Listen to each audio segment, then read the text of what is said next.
Hi, Charlotte. This is Anthony Fox, former mayor and former U.S. Transportation Secretary.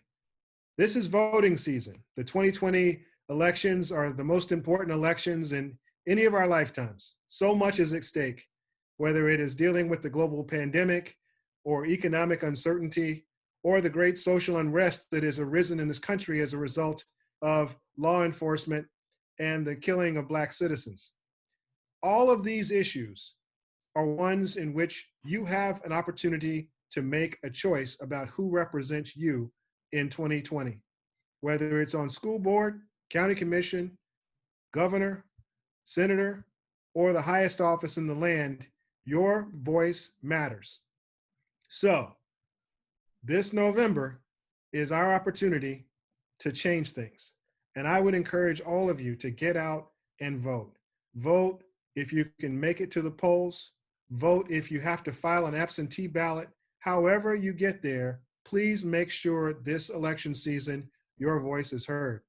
Look, I can tell you, I wouldn't have been elected in 2009 without so many people coming out and voting for me, for which I'm eternally grateful. But now there's an opportunity to elect an entire generation of new leaders. And I would encourage you to get out, make your voices heard, vote your conscience, and let's make sure our voices add up to changes that need to happen in this country. Thank you. Hey there, my name is Reverend Greg Jarrell, and this is Reverend Helms Jarrell, and we want to talk to you for a minute about the importance of voting. We want you to know that your voice matters, and what you have to say, the way that you want to influence our society towards a more just and perfect union is deeply important. And one way, not the only way, but one important way of expressing that will is by participating with voting.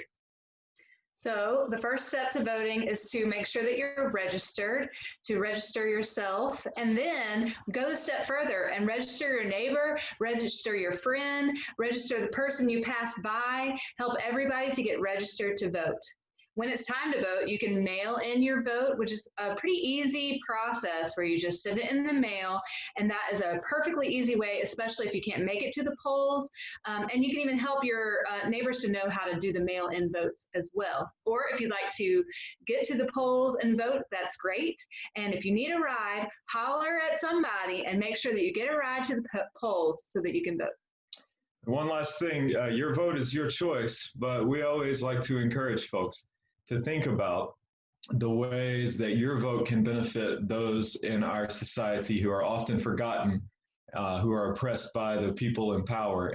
But God does not forget those people. And so as Christians, we encourage folks to vote in such a way that, that takes into account those who have been forgotten by our society, but whom we can remember with this one way of participating.